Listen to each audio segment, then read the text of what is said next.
ودب حوحات سلف تصوع نعلت عيسرة مالتون نصبح أبزي تتصوع سلامة وسلفي انتا مخني ويك أتاي مخنيات بمقباريو تصوعوا زولو زبل أبتناي لو ما عند فيديو كتسمعوا إخم زربار لأيو مستمع تحيزو استل على حد حتى تاتونا له زين أبتناي لو ما عند قداي ديسكس كنقبر له منا هيك أخن زرار له منا مالتيوم أيته كولونيل دمك أزودي أيته زي كونس كولونيل دمك أزوده ويك أزي أسم الله شكوميتي توهيلو ز تقمت أنا أبولك أيتن تقدين ز ركب حجي زي ما حضر زلوا ولا خوني غل ولا زمرح زلوا زبل زي جرور زلوا كانوا نواتي إيفر مالتيو نجيت هتشور الدم كسيس والله تخسق وقيس وون راح مالتيو انتاي قبل جليس وزلوا نجيت هتشور الدم عبد سبب زركب حوحات قبل جليس وهم تاي سلز وليكم غيرو ابتاي لما عند فيديو نرينا نخون بتوسخي بوغن تግራይ ኮይኖም ሓደጋታት ሞጽኢና እዩ ክንዋጋ ኣለና ዝብሉ ዘሎ ተቃውምቲ ውድባትውን መልስ ዝሃብዎም ከም በዓል ሰልጠነ ካልኦቶም ዝኣመሰሉ ኣብዝና ኢሎም ዓንቲ ቪድዮ ብሰፊሑ ክነውግዓሎም ኢና ማለት እዩ ሶ ኣብትና ኢሎም ዓንቲ ቪድዮ ሲ ሃናጻይ ዝኾነ ርእይቶ እንድሕር ጥራሕ እንተለኩም ኢኹም ኣባላት ናይቲ ቻናል ክትኮኑ ዘለኩም ተዘይ ኮይኑ ኸ ሳብስክራይብ ገይርኩም ኢኹም ጆይን ክትገብርዎ ዘለኩም ዝብል ይዘለኒ ከክንዱ ህብቶም ከክንዱ ጊፍትን ከ ርእይቶታት ተጽሒፍኩም كل جزء بتعمي زدنا قلكم مالتي صو ريتاتكم صحفوا لي كم زي شدن متكلي بالكان كله كعيتو فليتو كايو بملحس كزدنا قر تقراوا اللي الكاجن أي تحسب زبل ناي ملوتي تيري مالتيو تزاري من نزلهم تديترنا قر كاب بتعمي أنا دس زبل إن كبرون فتون حو كتدنا قر كأنا إكسبكت أي جبرون ويحفتي مالتيو كتدنا قرو أي متساخن أنا زمت أخو بزعبة نايب علي رئيتو نايب علي سمعيتن مس ناي كالوت سبات زلو سمعيتن تزامدون انت يمثل انا زغلصو حسابسي كالوت سبات كقوم يغلصو وديومس ويس بمنتاي منقد يريو زول دامبر نسخا زسمعكا وي كان عي قعيدك كتفلطني ناتي نوح شطاراتات علي نمو خيدك كتفلطو كينيت ستوديوم كينوت زاربولو زلخون زخيد ولا حنتي نغير يبلين ابزي تزاري بلخو جست اب ستوديو تجمر اب ستوديو ودا نابنا لو معنتي فيديو جن انكو عمصخا بسنا يريتو بتعامي اذا مسغنكا مالتيو سلازي سيطنه እናፈተኻዩ ዋላውን ኣብ ኤርትራ ዘለካ ጽልኢ ከተውጽእ ንጸላእቲ ወይ ንኣድጊ ንሓመዱ ክትድግፍ ተገዲድካ ተእትዎ ዕስብና እዩ ሃብታም ብገንዘብ ኣይኮነን ስለምንታይ ንስለ ህዝቢ ትግራይ ዝወፀ ቁማር በሊዑ እንተ ሃብተመ ግፍዕዩ ካብ ገንዘብ ሓራም ውጽኢት የለን ወዲ ቤቶ ግን ዝናኣድ ሰብ ብግቡእ ገሊጹ ኣሎ ሽደን ግን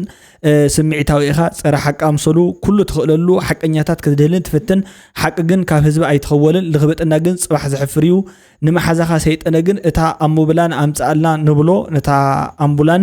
أمبولانس تردي كخون تسفى قبر إسكابي كوين إيه نتيجة تقارله وزته حجي نوحيو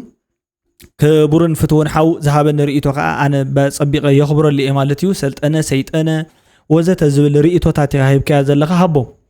أنا كبرجين محمد يخون كابجل ملي يخون زخفلني زرخبو زخونة بيستي سنتيم نو كوين أتقول كبرن فتون حاو لما عن ترجعت أنا جرك اللهو سلت أنا نجرك يخليو سيت أنا بقول له سلت أنا بقول له نعيز ملكت كابايسي 10 سنتيم أيد اللي أنا تردي كاديو جنزب حق الزارب جنسها أي ترجفن زل أنا سلت أنا تزسل أخويك عزب بقى شيء بدفونسي ساقلاب العمو يتقلع بزبهار زروا تسأله زلها ود بيتو سلسة تصرفوا ود بيتو كا نسلت أنا حنتي كبرن ربحان نوعلو أيقمت ألون ويل سلت أنا زي أجير إنيرو إلو تان بقدام يابزا حجنا حساس جبرن حجز نوعلو زاتوا جنزبو كواس كسوعنا يكالن نمنتاي نحر دايلكا مسلت أنا ولكاو تسقم كله مخل I don't know فقرون كوني يقول وشتي أي فلتن أتي كم زترد أن نحر داخوين جنة زجبر سب كنا مسجونه يبلنا نزبد بقى سمعتاوي زجبرك تحساسبا أب كله ود سبينا نري أزلنا بفلاك أب تجارو كمزي لمود كوين إيزولا نتوم حجز خاصي تسأل نتوم ذكرها خاطر فطوم مالتيو سو أبزي أنت عيلة مالي دقيمة تزاري بولين معلون دقيم ولا سلت أنا أب تفتاو تكشوا قريب ولا خير كاسم عيخة just this one is called Stockholm syndrome so زي نزغد كتكا نزوعكا نتصرفكا نزن أسكا تخبر كبر يكونن تعبيتني أي تخبر يزبل نتحقق قبل راح تخبر زلكا وي حاسوت وي حقي هات مرق زلكا نخلتي ام غويتوت بحاده تغلغل يبل كان كبرون فتون حاو سلطنه حماق التحساسبا كله يخእል እዩ ኣራዳድኣኹምን ኣብ ፖለቲካ ዘለኩም ቅዋምን ኣቃውማን ዝተፈላለዩ ክኸውን ይኽእል እዩ ምሳይ እውን ከምኡ ክኸውን ይኽእል እዩ እቲ ዝገበሮ ምምስካርን ምዝራብን just this one is the fact one this is factual ሓቂ ምስ ወፀት ክትሓፍር እያ ትብለለኻ ፅባሕ ንስኻ ኢኻ ትሓፍር ምክንያቱ ጓናፈት ይኒልክ ሓወይ ተቕልል ኣነ ሓወይ ኣይቕልልኩን ንስኻ ኢኻ ተቕልል ዘለኻ ኣነ ዝገበረለይ ኣይደርበኹን ሙስኤ ዘለኹ ፅባሕ እውን ክገብረለይ ተስፋ ገብር ወይ ክገብረሉ ወይ ከዓ እንተዘይገበር ኩሉ ብምስላ ወለደይ እነግረሉ እዚ ከዓ ኣይሕፍረንን እኾርዓሉ ማለት እዩ ሳሴት ናይሎም ማዓንቲ ርእይቶ ነዚ ዝመስል ናብ ናይሎም ማዓንቲ ቪድዮ ከዓ ድምር ከብለኩም እየ ኣብ ናይሎም ማዓንቲ እዋናዊ መግለፂ ውድብ ሕወሓት እዩ ዘሎ ብዛዕባ ሰላማዊ ሰልፊ ዝተገብረ ፃውዒት እዩ እንታይ እዩ እማመ ናይቲ ሰላማዊ ሰልፊ ክንዛረበሉ ኢና ክንሰምዖ ኢና ህዝብና ተቃውምኡ ሓድነቱ ኣስጢሙ ኣብ ሓደ ዓሲሉ ያው ተቃውምኡ ምስማዕ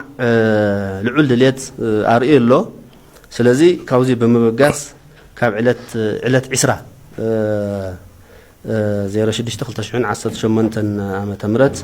ኣብ መላእ ትግራይ ያው ሰላማዊ ሰልፊ ክካየድ እዩ ማለት እዩ ሰላማዊ ሰልፊ ክካየድ እዩ ዕላማ ናይዙ ሰላማዊ ሰልፊ ኣፈላላየትና ብልዝብ ብዲሞክራሲያዊ መንገዲ ብሰላማዊ መንገዲ ንፍታሕ ዝብል መልእኽቲ ንምሕላፍ እዩ ዋኑ ድማ መንግስቲ ኢትዮጵያ ጀሚርዎ ዘሎ ዳግማይ ጽንተት ዘምጽእ ደማዊ ኩናት ምድላዋቱን ጠጠው ከብል እውን ጻውዒት ምግባር እዩ ተዘይ ኮይኑ ድማ ምእንቲ ህላውና ምእንቲ ሓድነትና ምእንቲ ግዝኣታዊ ሓድነትና ስጢምና ብዘተኣማመን ደረጃ ክንምክት ምዃንና ሓራይ ክልተ እየን ኣብዚኣ ሕውሱስ ኢደን ዘለዋ ሰላማዊ ሰልፊ ማለት ፒስፉል ዲሞንስትሬሽን ማለት ሲ ንሰላም ፀዊዕኻ ብሰላማዊ ዝኾነ መንገዲስ ተሰሊፍካ ወፂኻስ ሓሳብካ ክትገልጽ ከለኻ ማለት ይሓቀይዶ እዚ ብጣዕሚ ዝናድን ዝድነቕ ዝግብኦ ተግባርን እዩ ኩሉ ሰብ ከዓ ክሳተፈሉ ጽቡቕ ሓሳብ እዩ ርእይቱ ክህበሉ ሓሳቡ ክገልጸሉ ማለት እዩ ብሰላማዊ መንገዲ ንፍታሕዮ ፀገማትና ሽግራትና ወዘተ ዝብል ርእይቶ ዘለዎ እዩ ብጣዕሚ ዝድነቕ ነገር እዩ እንተኾነ ግን ብሰላማዊ መንገዲ ጀሚርካ ንድሕር ደኣ ሕጂ እውን እንተዘይ ኮይኑ ግን ዝብል ዘረባ ተሓውሰሉ ኮይንካ ምፍርራሕ እዩ ዘሎ በቲ ድሓር ዘሎ ማለት እዩ እቲ ካልኣይ ትመበል ካልኣይ ዝመጽእ ዘሎ ምፍርራሕ ገዲፍካ እቲ በቲ ቀዳማይ ደረጃ ዝተዛረብካዮ ዘረባ ግን ኣነ ኣጸቢቀ የሰማምዓሉ እንታይ የሰማማዕ ሕቶታትናሲ ብጽቡቕ ግቡእ ዝኾነ መልክዑስ ክንገልጽ ኣለና ዝብል እዩ ጽቡቕ ሓሳብ ኢለ እኳ ኣነ ከም ሓሳብ ይገልጽ ማለት እዩ ኣብ መቐለ ዘሎ ካፍቴርያታት ክዕፅዋ ትእዛዝ ተመሓላሊፉ ይበሃል ኣሎ ጽባሕ 20 ለካቲት 2018 ዓመተ ምህረት ሲ በቲ ዝተፀውዐ ናይ ተቃውሞ ሰልፊ ናይ ጣብያታት ፀጥታ ኣብኡ ዘሎ ሰብ ወነንቲ ካፈ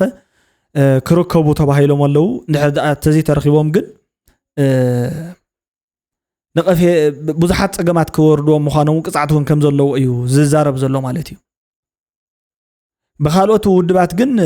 واجايبولون تباهي له نمنتا يوم تم خالوت ودبات كان السلام وسلفزي كم قبول زي قلت هو أي فلتني جن قبول يكونن تناسق ويجلى زبلي حكري حصوت مر الرجاجيز خمت لكم يصبح مالتي سواء دا سمعنا يا خن كيدنا كأن رأنا يا خن كيدنا اتنايلو مع أنتي تتوقع سلف النور كي بحرنات وايد يكونن سلف النور أنا وتدور سلفسي سوني زرعنا يا خام عرفت جراي جو تجراي ما يبلس النهائي سيميليار دخون حدا قال لنا سيميليار دخون فلان بس الله حدا عينت مالتي حدا عينت مدبيت مسين نازل حدا هنا مقتلنا زي تفتراوي نهاري أقول دايكم بزي زود دعني مناسبة تعواج في ناس أوجوي مالتي هنا أو نسرائيل تفتحري لنا يعني زلنا أو ناوش قدانا قل نسرائيل نكون هنا زخونة تقرأ زخونة بيهتنيا أو ناوش قدايو خجل أي خلل except this كريم هذا عادي أقول دايما كتن انتهلك أي مكتن هيك أقول دايما كتن زولاك نسرائيل كوني فلي أنا تقرأ سلا تقرأ قداش يزول أكل جن الناس ورا رأسه غيره كنا تأوجي ورا تأوجينا يبقى سيز هون مرتنا تملسه مرتنا هم لسه حزن نيوتراليتي بعد يلاني باي نيتشر هناك نيرجع كلاتي كنت بدايزي مش أو بدايناي أنت تقول لي اليوم شو بيجانا نفلت شو بيجانا نرد ولا تكون شو بيجانا نفلت شو بيجانا نرد مالتي عارف شو سمع عنده أبيل كاب بحري نلعلي حزبنا إذا قد سنة هنا حزبنا لا تفاز بحرت ولا تبحرنا عقم دقم دليهم أي تردان حزبنا كوس أن تتفاعل بس أنكم بس أنك تسخطكم تسمر وزلهم شعبية حزبنا عند حرده زعما بحر تزارب لهم ህዝብና እንዳጽነተ እንዳሳደደ ብዛዕባ ባሕሪ ትዛረብ ለኹም ተራው እንደው በዚ ክሽቅጥሉ ትኽእሉ ፖለቲካ ንግዲ የለን ንሕና ባሕርና ህዝብና እዩ ሃፍትና ህዝብና እዩ ሃገርና ህዝብና እዩ ህዝብና ብሻዕብያ እንታይ ይወርዶ ኣሎ ፈልጡ ኢኹም ንፈልጥ ኢና ኣብ ዓድኹም ስደተኛ ባይ ዘ ወይ ሓለይቲ ናይ ህዝቢ ኤርትራ እንታይ ኮይንኩም ኢሊታ ተጋሩ ኣብ ስልጣን ኢትዮጵያ ከለኹ ክትሕግዙና ዝግባኣኩም ሽዑ ነይሩ እቲ ታይምቲ ግን ኤክስፓየር ገይሩ ከምዚ ሓደ መግቢ ኤክስፓየር ዝገበረ ክትበልዑ ዘይትኽእል ትጉሕፎ እቲ ዕድላት ኤክስፓየር ገይሩ ክትጥቀምሉ ነይሩኩም ንኤርትራ ሓደ ዓብዪ ጉንዑ ክትገብሩ ትኽእሉ ነይሩኩም ቶም ኢሊታ ተዛርብ ዘለኹ ህዝቢ ምሽክናይ ቡዱል ከማና ስለ ዝኾነ ዛዕባ ህዝቢ ትግራይ ይዛረብ የለኹና ኣሰብን በቃ ጽቡቕ መልሲ ኢለ ኣነ ዝሓስብ ማለት እዚኣሲ በቃ ብቕዕቲ መልሲ ኢለ ዝሓስብ ጽቡቕቲ መልሲ እያ እንድሕር ዳ ሓሳባይ ትትኸውን ነርካ ሓላያ ትትኸውን ነርካ እግሪ ሓማተይ ቀጢንኒ ኣይኮንካን ክትብል ዝግባእካ ነይረ ብዚ ሕጂ ሰዓት መዓት ግዜታት ነርካ እዩ ዋላ ሕጂ እውን እንተኾነ ግን እቲ በዓል ዋና እንታይ ዝበሃል ተሓጓማያ እንተሎ ዝተሓዛይ ዝበሃል ምስል ኣሎ ምሽ እቲ በዓል ዋና እንድሕር ዳ ቅጭ ዘይበሎ ብዛዕባት ጉዳዮም ብዛዕባት ባሕሩንሲ ንሕናስ እንታይ ኮይና ኢና ቅጭ ዝብለናቶም ካልኦት ከባብታት ዘለና ማለት እዩ ማለት ንሕና ህዝብና እዩ ዘገድሰና ነቲ ህዝብና ዘዕነወልና ስርዓት ኣሎ ንዑ ኢና ንቃወመልና እኮ ኢሎም ተወዲኡኩም ትኻሊእ ዘሎ ሕጂ ንሕና እንታይ ንገብሮ ምክንያቱ እቲ ህዝቢ ባዕሉ እንተስ ክሸጣ ድዩ እንተስ ጨው ድዩ ክሰርሓላ እንተስ ፃባ ድዩ ከፍልሓላ ዝተዋሃበቶ ናይ ተፈጥሮ ሃብቲ ክጥቀመላ ባዕሉ ዋና ኣለዋ እዩ ከምዚ ኢልኩም እዩ ሞ ንዑ ምሳናት ዋግኡ በሎም ፅቡቕ እንዲ ከም ሓሳብ ግን ቶም ካልኦት ኣንጻርካ ዝዋግኡን ዝስለፉን ዘሎ ሓይልታት ግን ንስኻ ሕጂ ብሳኻ ክሰርሑ ኣይክእሉን እዮም ብሓፂሩ ሲ እቲ ንስኻ ትጠልቦ ዘለኻ ነገር እኳስ ከምፅእ ዝኽእል ሓይሊ ኮንካን ሒዝካኒ ኢኻ ሶ ተፀራሪ እዩ ማለት እዩ ትክክል እዩ እዚ ያፀብቕ ተዛሪቦ ፀብቕ ነጊርዎ ደስ ባለ ርእይቶ ባይዞ ጉልበት እንቆጣጠራለን ምናምን የሚሉት አንዳቸውም ሄደው አይዋጉም ልጆቻቸውንም አይሉ ጎዳው ህዝቡን ከዛ ህዝቡ ምንድን ተጣበም ገመት ገና መሞቻ ድሮ ነው የሚገዛል በባህር በርሰብ እንደምን ተቀምጥ ነው ገብቷል ማለት መጀመሪያ ውስጥ ያለው ነገር ይስተካከላል አሁን ስላለው እኮ ጦርነት እየነገርኩ ነው ጥያቄ ስላለባቸው ነው መሳሪያ ያነሱት እያልኩ ነው ግን ከዛ በፊት የትግራይን ህዝብ የኤርትራ ወታደር ጭምር አስገብተው አላስገደሉትም አላስደፈሩም ሴቶቹን እሱን መልስልኝ ሌላውን ተተው እንደው በሀገር ውስጥ በሚደረግ ልክ ነው እያልኩ አይደለም እንደው በቃ የሀገር መከላከያ ምናምን ብለህ ለፈውና የኤርትራ ወታደር ጭምር የተረጋገጠ ስለሆነ በዓለም አቀፍ ተቋማት ጭምር አልተደፈሩም ሴቶች በኤርትራ ወታደር ኦሬዲ መንግስት ብሏል ያንማ ኦሬዲ እኔ ዳታ አይ ዲናይ ካረገ በኋላ ቆይቶ ነው የራሱ ጥቅም ሲነካ ነው ያመነው ፍራውነት ተንከፍ ሓያል ቆልዓ መጽያ እዚኣ ማለት እዚ ኣኽን ምርጻ ከመይ ዝኣመሰለት ቆልዓ ከም ምዃና ብጣዕሚ ኣገሪማትን ማለት እዩ ሓቂ ሓደ ሰባት ነቲ ሓቂ ሓቁላ እዮም ዝበሃል ሓቂ ከምዚ ዝኣመሰሉ ሰባት ግን በቃ ክሽሎም እዩ ዝግባ ጎበዝ ብጣዕሚ ንፍዕቲ ቆልዓ በቃ ናይ ሓቂ ሰብ ደስ ኢላትና ኣነ ናይ ሓቂ ማለት እዩ ብጣዕሚ እውን በቃ ፍልጠታስ ፍልጠታ ኣይኮነን ካብቲ ፍልጠታኻ ተሓቂ ንሓቂ እንድሕር ጠጠው ኢልካ ድማ ኩሉ ሰብ ክድግፈካ እዩ ኣብዚ እዩ ዘሎ ማለት እዩ ድሕራይ ጥቕሞም ምስ መፀ ወይ ከዓ ምስ ተተንከፈ ገለ ያዓዕ ዝተባሃለ ገለ እምበረ ኣተወ እንተባሂሉ ተኸዲዕና ስለ ዝነበርና ብዙሕ ዓመታት ኢና ተቐሚጥና ሕጂ እውን ከምኡ እዩ ብተመሳሳሊ ጥቕሞም ተተጎዲኡ ክዝወሩና ይኽእል እዮም በቲን ክመፁና ይኽእል እዮም ዝበልና ንሱ እዩ እቲ ጉዳይ ማለት እዩ እዛ ቆልዓ እዚኣ ግን ኮፍ ኣቢላ እያ ገሊፃቶ ብስሩ እውን ንፍዕቲ እያ ዋክንመርፀኪ ኢና ብስሩ ወፍቲ መረፃ ንዓ ክንመርፅ ኢና ብስሩ ንፍዕቲ ብእውነት ኣንታ ተስፋ ኣለና ግዲ በቃ ካብቲ መንእሰይ ገለገሊኡ ሕጂ ኳ ሓቢሉ ውልዕ ቢሉ የምፅዋ ዘሎ ማለት እዩ ሓሳቡ ዘርእሰናይ ከዛርቡና እዮም ደልዮም እንዳበልካ ነርካ ሕጂ ከዛርበካ እናደሊና እስከተዛረበካ ደሊካ በዓላ ግን ዝጋብ ዜሮ ተጻዋርነት ሀገርካ ክብር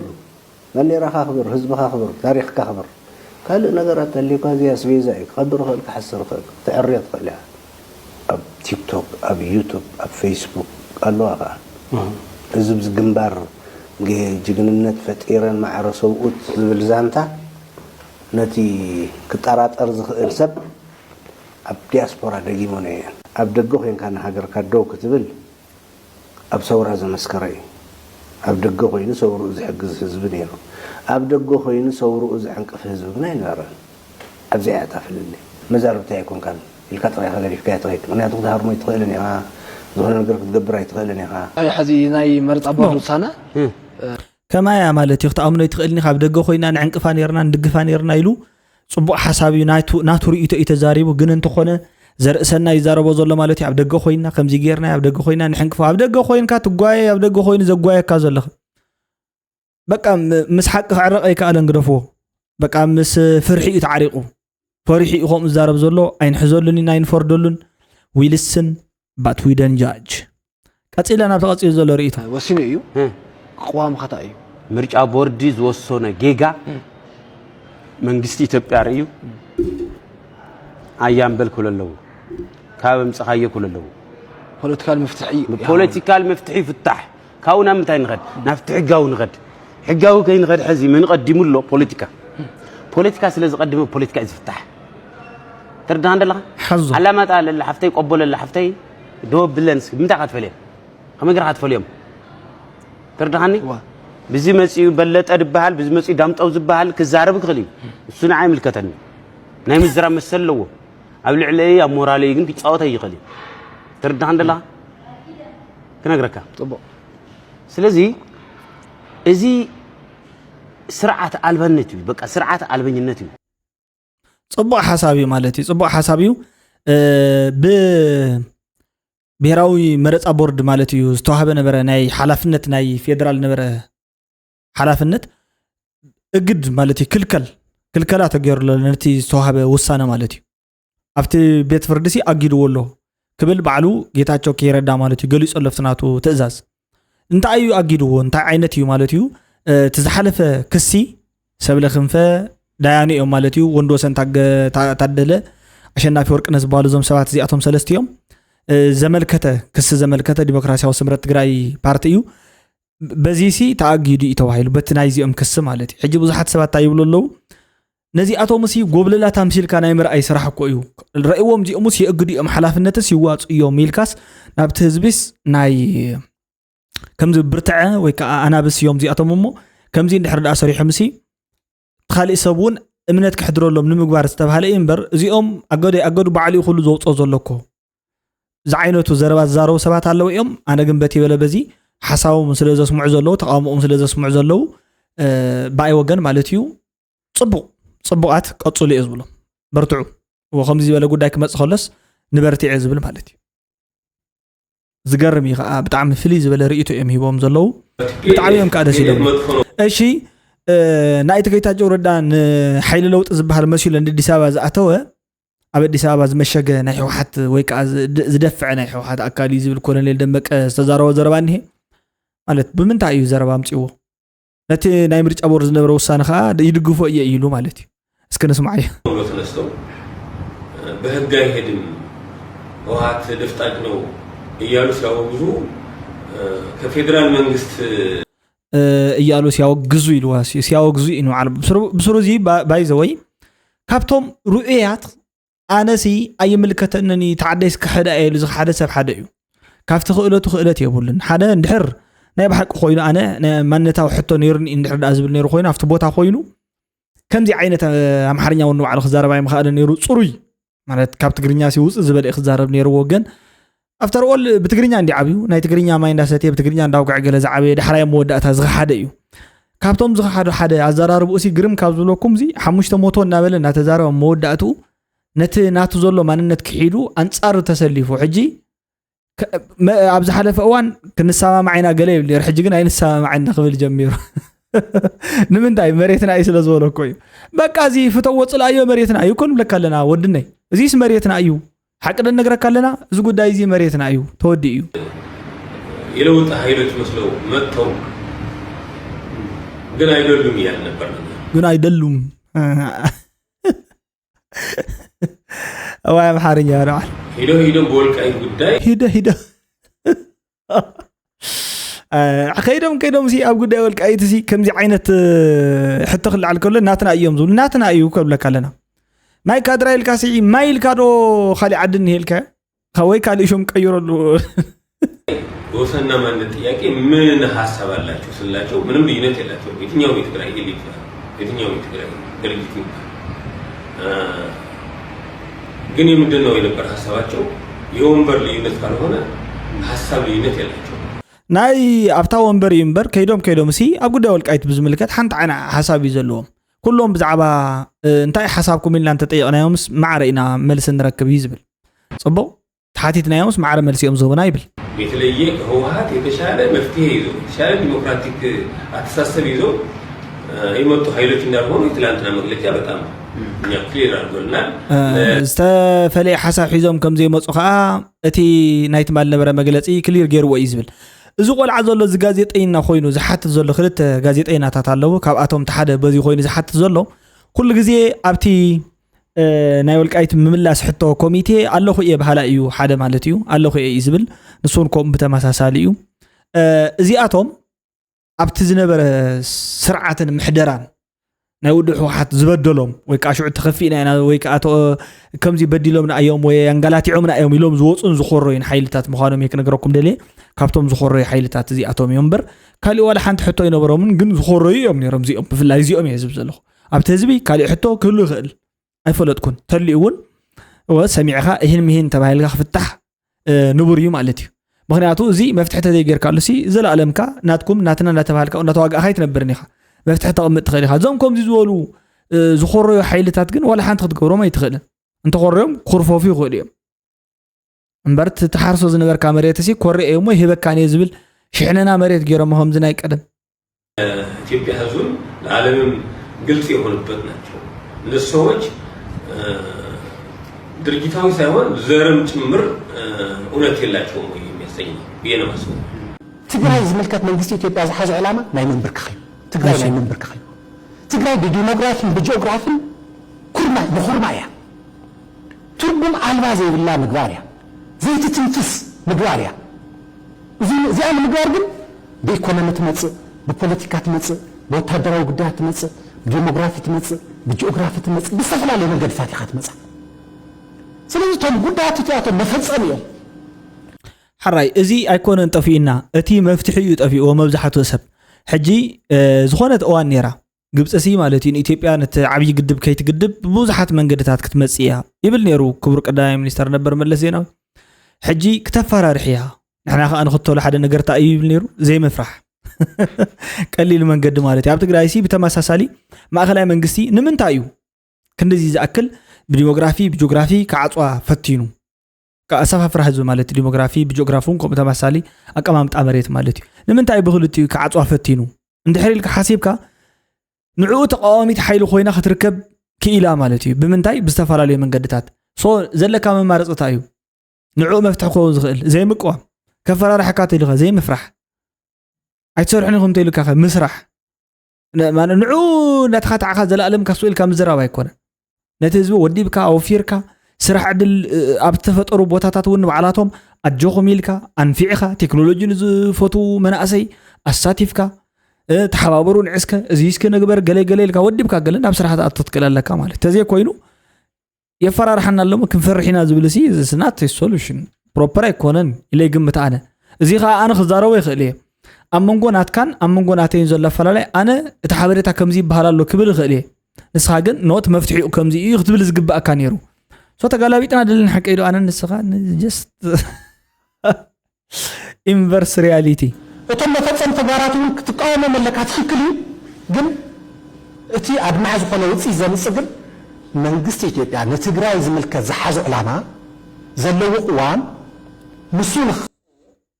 ኣብቲ መሰረታዊ ዕላማ ሓራይ ብስራሕኻ ክተርእዮ ዘለካ ማለት እዩ ክቕይሮ ተኾይኑ ንሱ እንዳሰርሐ እዩ ከምኡ ዝገብር ዘሎ ኣብ ካልኦት ዓድታት ኣብ ካልኦት ከባቢታት ዝተፈላለዩ ቦታታት ስርሑ እናሰርሐ እዩ ንስኻ ግን ሶኢልካ ስራሕኻ ረሲዕኻ ሙሉእ 24/7 ድሕሪ ኣብ ተቃውሞ ተሳቲፍካ ፀገም ኢኻ ተምፅእ ስለተቃወምካ ከዓ ኣይኮነን መፍትሕታት ዝመፅእ ሓደ ግዜ ስለዝሰራሕካ እውን እዩ ኣካል ናይቲ መፍትሒ ኮይንካ ክትርከብ ከለካ እዩ እቲ ስራሕ ክመፅእ ዝኽእል ሶ ኣብዚ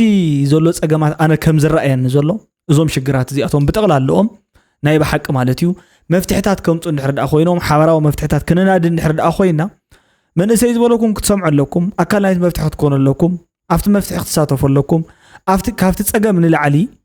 ኣብ ማለት ኣብ ሓንቲ ፀገምሲ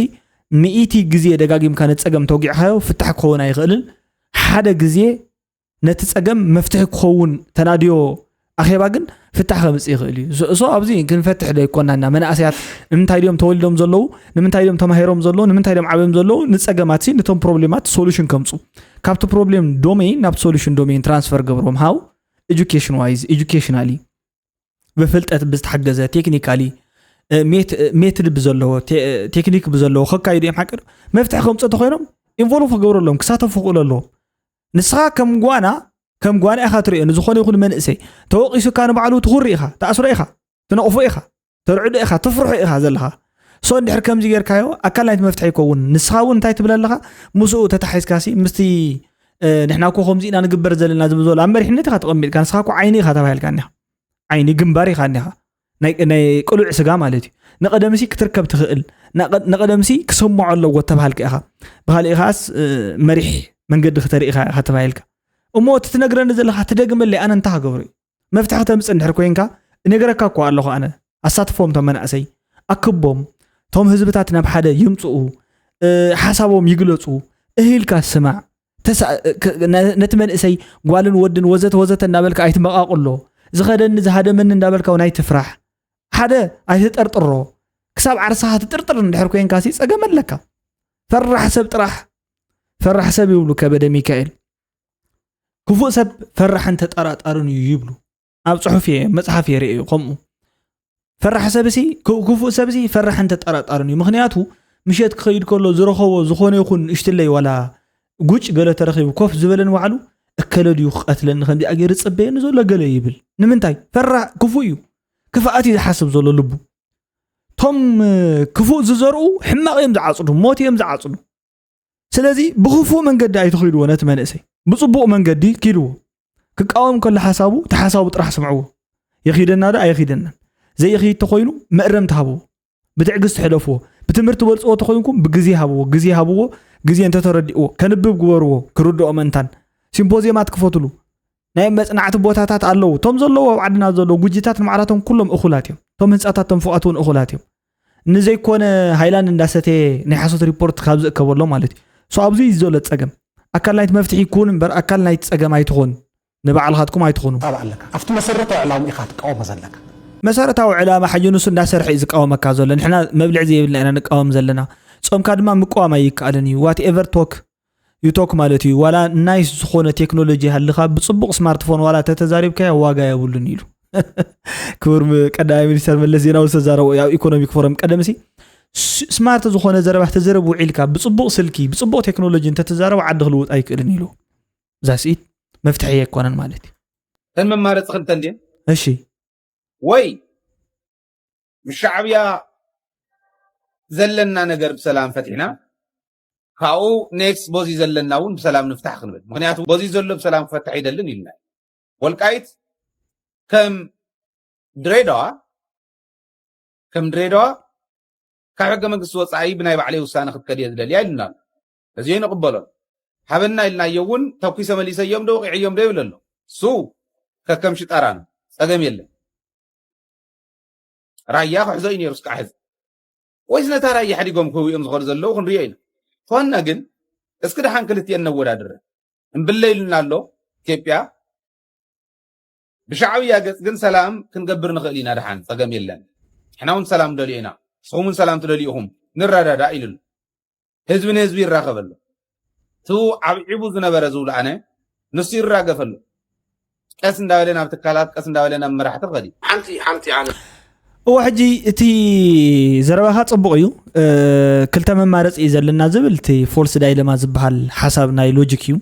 مالت كلتا ممارص خمدله كامسيلكا ويكا ممارص زيول ممارص زبحال زرباون سلاز نبره ممارص زيبلو بلوجيكون سحتات زخونه ممارص زيولس ممارص او صبقي بزح غزي تزربولو سلاز زخونه انت خونه زيم كلهم تقبلنا يمينا زربها صبقي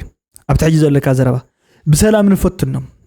بتعم بسروزي بولص مفتحيو سبات كا سلام نكون سلازول كام سلام يكونون ابز حلف اوان تزارب كل انتاي دا ربح ايو نتربح قبل نتسلامهم يفوتو ايكونومي ربح زي يغبرو ነገር የለን ንኢኮኖሚ ረብሓ ዝተጻመደ ህዝቢ ሰላማዊ መፍትሕ ዘይብሉ ዝኾነ ይኹን መንገዲ ዋላ ኣይምበር ባዕሉ ሰላም ፈጢሩ ነታ ኢኮኖሚ ክብል ክሕልዋ ክፈትን እዩ ዝብል ዘረባ እዩ ኣነ ከም ቅኑዕን ከም ቅቡልን ገይረ ዝወስዶ ጽቡቕ እዩ ተሓሳብካ سلام بتيون جمرو اجمامرو بزي يقدس نمنتاي قدمكم بتي جميركم سلام زبل دحان داخل رد يخون جن كلنتنا او سلام مالت نمنتا يزطقم كلنتنا او سلام مالت بيازد زخونه نغرا يفطر نعملت عزز يوم تايم بوجن إرتران بوجن إثيوبيا نسلام تتبقيس كاسي نعنا قديفو نتي أمكو إجدال يوم زلو ويك أنا تي أم قديفو نعنا إجدال ينا زلو زبل نايمد لو سمعتون حدا أي فترة كالاكات سلام كل انتناون سفحيني قبرو مالتي توحدة بقرن أفريقيا درجة يونيفرسال يخون الله مالتي سو زي خاط صبونا قريو ناي سلام من مالتي ما نمسا بيصلونيو كنت صلونا يقبان تهايل زارو زولت حدا كفال ناي سلام من قدي أوينا أيو جنب سلام أو من قد نفتنا هنكدلنا زعينتو زرابان ديو نقرا من قدو تناي صمدون كم زلوا قصيل الله انت خونا قنت صمدو فيت كتبل زي كالت حجون زربان مخر لبامات يتسمع زلا كاب مخر لبامات كاب اذني كاب اف لبامات كاب ملحس لبامات زحاشه مخرتات كمصكا خلو قو بلا سو بلا نغريا حزب بلا انت تخون نيرا لو تخته مص نيرا صمدو مجمريا سحتتا نتوم نتا صمدو زفطروا سبات اغواني اجميرا ما مجمريا سحتتا نسي نتا صمدو زفطروا سبات كابرجيد حمود ام زبالو سحيتاتهم يا مجمريا خبابي تتحزوم نيرا نعومن بقليل تعوت نيرا بسرغدفو دارغا 800 مئتاوي تعويت اخذ جمهور نيرا مالتي بعوت مجمرته حجي تسحتتا تايو كوبي رايت دي ويكا بلاجاريزم ناي كالوت سبات يا خيدا حجي ابزيت خونو خا يتخونها سيطان ملأك سلام مسيل خواسا يخلمبر ملأك برهان مسيلو قصلا يكلن ابو يفرسوا اسلو تصقم ابزي تفطيرو مالتي ابزي تفطيرو اصبو زبل صقم كايو انا خا تزاربيا نيره نتوم صمدو زغبرو سباتسي كم مجمري مسرتاوي تخون حزباوي تخون تحتاتنت يسفنلا يحلوا واخد قصل تخوينا ايو موخا زما اخلتن حق او ناي سلام منقد ناي سلام منقد نحكوينا ان سلام هاسوسو الى دلي حتركب له زبل زربا تزاربيا نيره ويل بزحات سباتنت غدايزي اي تقبلوا نيرم ابت شعوان بزحات سبات نيرم ديم كم بعد زي زولو مالتي ناتن الاس ملاش سمعوه مالت almost دارغات افي اني ابتغراي جنني شي كلكل تبلي فتحا صلاخا كلها تغراوي امناي بادم مخينا ابل علي ارترا جونوسايد فتسيمتا كلها كابها كساب زي حد كا تغراوي ابتغراي جونوسايد تفتسيمني كان حرت امن كينكا نسخا دما امناي بادم مخينا ابل علي ارترا جونوسايد كم زفتسمكا تامن هلك ازي اندحر مقبال زابيكم كوينو انتم معو زنبرنا نحنا دليل مونالو افناي بادم موق مسانا كوينهم تسليفهم افتخوينا زنورو سبات يا شعو زغلو مريت إرترا عتيقة بارنتو تسنين سنعفن قلم بزيحة حرايم تقليب تزرب حجي أنا أي فتسمناني نايلة نزخصصو نسبات نس أي قبركن أنا كاب علي إيدي مالتي أي تفتسمناني لخا خوم أي تزربكن تفتسمون نايلة خسيسة مالتي حجيقن تسحتات انتاي مسيلكم كلتايو أنا جونوسايد نحرد أفتسمنيرة مو خالي سب ندحر فصيمو لي فتح ترغاغيصو مالت ايكون اب غداي حق خمص خلو حقي نتا انا زغوركو اني قصعلو نتا نسخا زغوركا نسخا تقصعلو يو امبري تماطاطاني سغوم توسيدكا سلازلخا سرقكا سلسرقكا خلتاكم حقاويان يخو مالت ايكون كلتاكم لياو بزبل حق زحزو تردي خان ندحر كوينكا خلتانا نقصعودو هو كما فصاصمانا نقصع كايناتي يقصع زفصمه بدلو امينو كحيسو تبيرو لمينو تتصيتو تنسحو ايو اب اغر وديقو تنبركو نسلام كم صزلو وزبلي سلازي ككم قصعتهم ككم غبنهم يقصعوا يلان نساغن تايت بللها مسيلكا خمزي ناي لبام زربات زارب زلها يكون كان مسيلكا خم ايكون حقي بخم ايكون النغرات داني زقمطهم حقي خم ايو داني زقمطهم انا زغوركو اني قصعل نسخا زغورك يان ساعات قصعلي ابلعي ابادم جونوسايد فصيوم تنيرم تغاروسي نعو ملسي ارترايان فصيمنا لكم علنا مبو نبو تطافيو ويكا انتاي زبحال مالتي معريت سريحنا ايكويشن سريحنا لوسي معرو خوينو ويكا بالانسد كوينسي بخمزينا كحشنا زلنا يلكا حقاو زرباي تزاربن بهم تزي كوينكا طرح مالتي ግን ኮሚልካ تزارب الله انا خا يسمع له ككم زبدلنا نكحس نسخا معرنت يسفن معرنت انتاي معرنت نتوم زكحسو معرنت قصعت كانتهم زقصعو ابزي ايكويتي اوف جاستيس زبحال يراغص معرنت كبحال كلسي مبزحات غزي كتكافافل كلها حفتي ديستريبيوشنال جاستيس كبحال كله نصبو ነገር يمسلو نو نت بردن ون مالتي نت قصعت ون مالتي نت حلافنت ون مالتي ስለዚህ ተዛራሪውና ለና ተራዳዲና ለና ኢለ ግምት ናይ ለማዓንተ ቪዲዮ እንደዚህ መስል ክሳብ መወዳእታ መደብ ተኸታተልኩም እንደለኹም ሃና ጻይሪኢትኩም እንዳገደፍኩም ኪዲኢኹም ብጣዕሚ ይቀኒልና ክብረት ይሃበልና لوام كأنه خون لكم يزمنا تشاو احنا غنيوتا good light نحن حضرت حواتي ما نطيب